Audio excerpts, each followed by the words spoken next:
What is feudalism? The term feudalism today describes a social, political, and economic system of medieval Europe, marked by hierarchical structures and relationships of power between nobility and peasants. Interestingly, the concept of feudalism as a formal system was unknown to the people living during the Middle Ages. Instead, feudalism, as an idea, was developed by later scholars to make sense of the complex social and economic structures of the period. Medieval people neither used the term feudalism nor recognized a cohesive system as we define it today. The origins of the feudalism concept can be traced back to the 18th century. Enlightenment thinkers such as Montesquieu in De l'Esprit des Lois, 1748, and Henri de Boulainvilliers described a feudal regime as a historical structure marked by noble privileges and obligations, setting it in contrast with the growing ideal of equality. By criticizing feudalism, Enlightenment writers challenged the Ancien Régime and its hierarchies, associating it with outdated notions of privilege and control.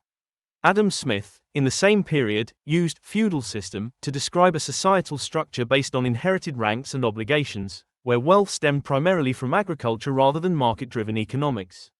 According to Smith, feudalism was defined by customary labor services owed by serfs to landowning nobles rather than by free economic exchange.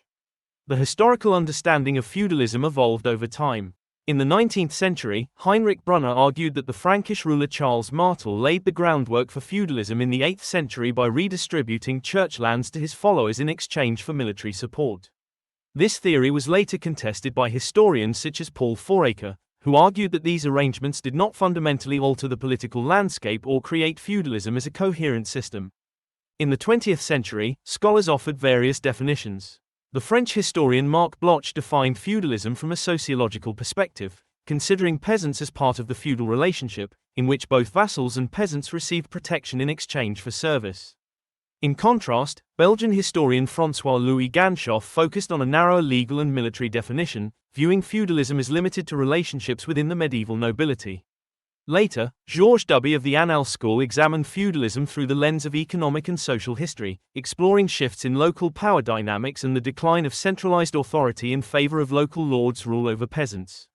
Karl Marx, in the 19th century, also examined feudalism as a stage preceding capitalism, defining it as a class-based society where aristocrats controlled land and exploited peasants through serfdom.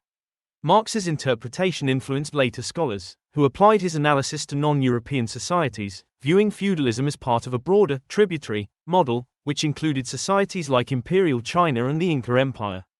In the latter half of the 20th century, historians began to question the validity of feudalism as a concept. In 1974, Elizabeth A. R. Brown argued that feudalism was an anachronism, a construct imposed on medieval history by modern scholars. Susan Reynolds expanded on this idea in her book Fiefs and Vassals, 1994, suggesting that the term feudalism lacked a cohesive structure and that medieval social and legal institutions were more diverse than a single model could capture.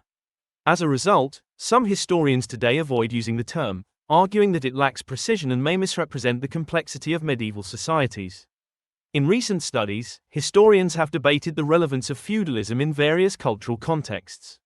For instance, while feudalism has been applied to medieval Japan, some modern Japanese historians argue that comparisons should focus on fundamental differences rather than superficial similarities.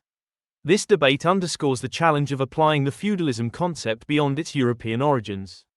Consequently, many Western civilization textbooks now treat feudalism as a flexible term, while some scholars question its overall usefulness in accurately describing medieval society.